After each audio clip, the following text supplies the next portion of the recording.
Speaking for the first time since the High Court overturned a government ban on protests, President Mugabe hasn't minced his words. Let the opposition parties and all those angling for chaos and mayhem and violent demonstrations be warned that our patience has limits, and it will definitely soon run out. Violent street protests over the worsening economy have rocked the capital, Harare, in recent months.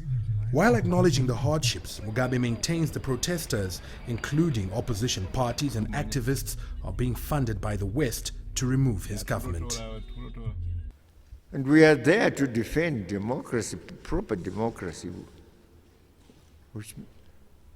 which has to do with peace, non-violence, and stability.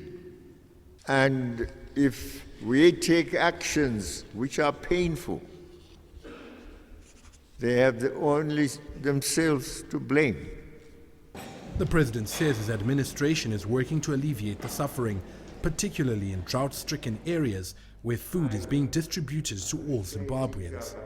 Mugabe says this is contrary to claims that opposition supporters are being left out of the aid deliveries.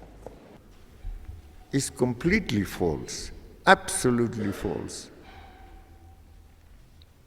If grain is going to party people and only to them, how will the others survive it then?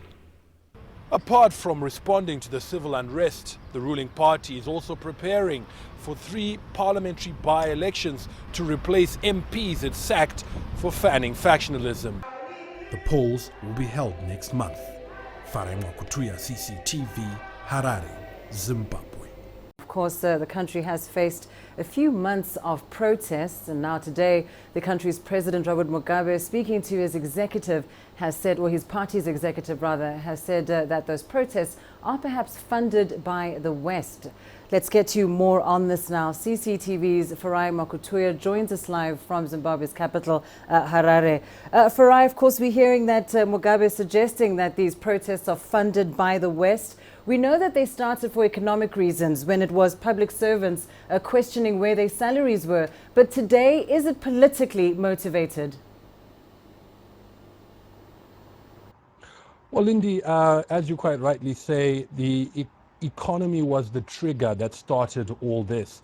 But what we've started to see in the last few weeks certainly are some of the opposition political parties capitalizing on this sentiment of, discontent and unhappiness, and perhaps trying to score some political points and gain some mileage. Some of the things that they're now agitating for are electoral reforms, for instance.